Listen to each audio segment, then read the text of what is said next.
আসসালামু আলাইকুম। আপনার হাতে একটা মোবাইল আছে, এই ধরেন 5 থেকে 15,000 টাকা দামের বা তারও বেশি হতে পারে।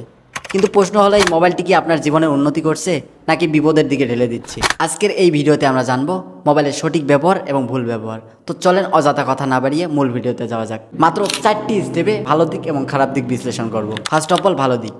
স্টেপ 1, ইউটিউব দেখে আপনি প্রতিদিন অনেক ধরনের কাজ শিখতে পারেন।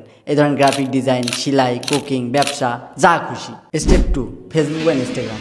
এই দুইটা ব্যবহার করে আপনি আপনার কাজ প্রচার করতে পারবেন। এই ধরেন ঘরে বসে প্রোডাক্ট সেল করতে পারবেন। Step 3, camera. আপনার মোবাইল ফোনের ক্যামেরা ইউজ করে টিউটোরিয়াল ভিডিও বানাতে পারেন, নিজে যা পারেন মানুষকে শেখাতে পারেন। Step 4, online course. অনলাইনের যে কোনো একটি কোর্স করে সে কোর্সের উপর দক্ষ হয়ে আপওয়ার্ক বা ফাইবার থেকে সহজেই টাকা ইনকাম করতে পারবেন। এই ছিল মোবাইলের গুড ইউজ। এবার চলুন মোবাইলের ব্যাড ইউজ নিয়ে কথা বলা যাক। স্টেপ 1, সময় নষ্ট।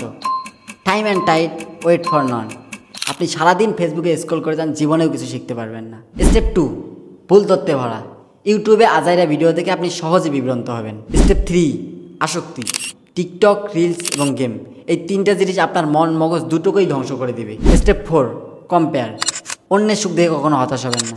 এবার আপনি বলেন, আপনি মোবাইলকে ইউজ করতেছেন নাকি মোবাইল আপনাকে ইউজ করতেছে? আপনি কি সোশ্যাল মিডিয়াতে এসে কিছু শেখার জন্য সময় দিতেছেন নাকি শুধু বিনোদনের জন্য? তাই বলতেছি, মোবাইলকে জ্ঞানের যন্ত্র বানান। তো এই ছিল আজকের ভিডিওটি ভালো লাগলে লাইক, কমেন্ট, শেয়ার করবেন। দেখা হবে অন্য কোনো ভিডিওতে। ততক্ষণে কিছু শিখতে থাকুন। আল্লাহ হাফেজ।